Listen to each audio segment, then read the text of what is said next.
అందరికీ నమస్కారం. వజ్ర వైరోచిని ఆస్ట్రాలజీకి స్వాగతం. శ్రీ మహాగణపతయే నమః. శ్రీ దత్త గురుభ్యోం నమః. శ్రీ కాలభైరవాయ నమః. శ్రీ వజ్ర వైరోచిని దేవ్యై నమః.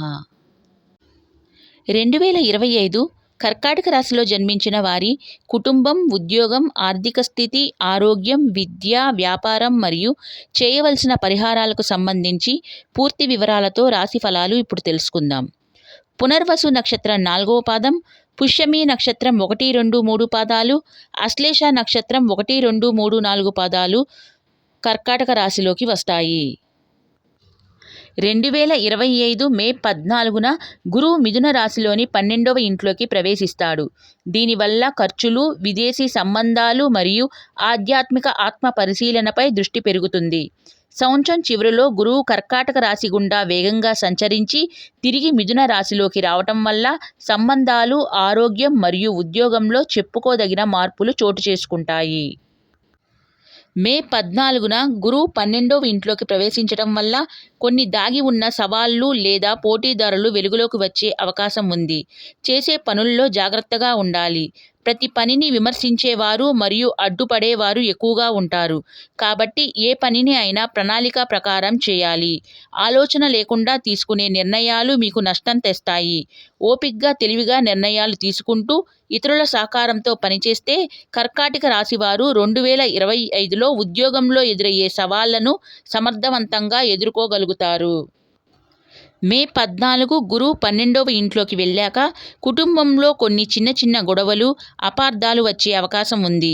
దీనివల్ల కుటుంబంలో కొంత ఉద్రిక్తత నెలకొంటుంది. అందుకని ఓపికగా ఉండాలి. కుటుంబ సభ్యులతో స్పష్టంగా మాట్లాడాలి. ఆలోచించకుండా ఏ నిర్ణయాలు తీసుకోకూడదు. అవగాహనతో, ప్రేమతో వ్యవహరిస్తే మీరు ఏ సమస్యలైనా పరిష్కరించుకోగలుగుతారు. సామాజికంగా కూడా మీకు మంచి పేరు ఉంటుంది. స్నేహితులు, బంధువులు మీకు సహాయం చేస్తారు. సమాజంలో మీ గౌరవం మరింత పెరుగుతుంది.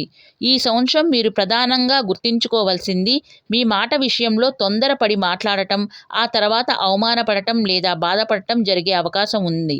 అంతేకాకుండా రహస్య శత్రువుల కారణంగా కూడా మీకు, మీ కుటుంబ సభ్యులకు మధ్య సంబంధాలు చెడిపోయే అవకాశం ఉంటుంది. వీలైనంత వరకు ఎవరి మాట కూడా తొందరపడి నమ్మటం కానీ, వారు చెప్పింది ఆచరించడం కానీ చేయకండి. మీరు స్వయంగా తెలుసుకోకుండా, పరిశోధించకుండా ఏ పనిని చేపట్టకండి. ఈ సమయంలో జరిగే అవమానం కానీ, వచ్చే బాధ కానీ తాత్కాలికమని గుర్తుపెట్టుకోండి.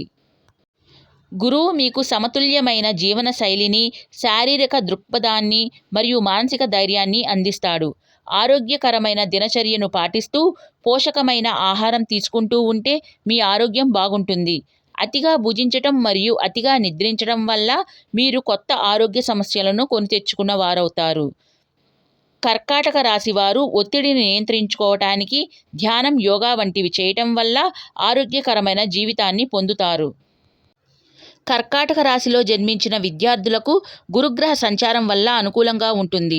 పోటీ పరీక్షలకు సిద్ధమవుతున్న వారికి లేదా ఉన్నత విద్య కోసం ప్రయత్నిస్తున్న వారు విజయం సాధిస్తారు. కర్కాటక రాశి వారు గురు మంత్రజపం, గురు స్తోత్ర పారాయణ చేయటం వల్ల అనుకూలమైన ఫలితాలు పొందవచ్చు. మా వీడియో కనుక మీకు నచ్చినట్టయితే సబ్స్క్రైబ్ చేసి పక్కనే ఉన్న బెల్ ఐకాన్ క్లిక్ చేయండి.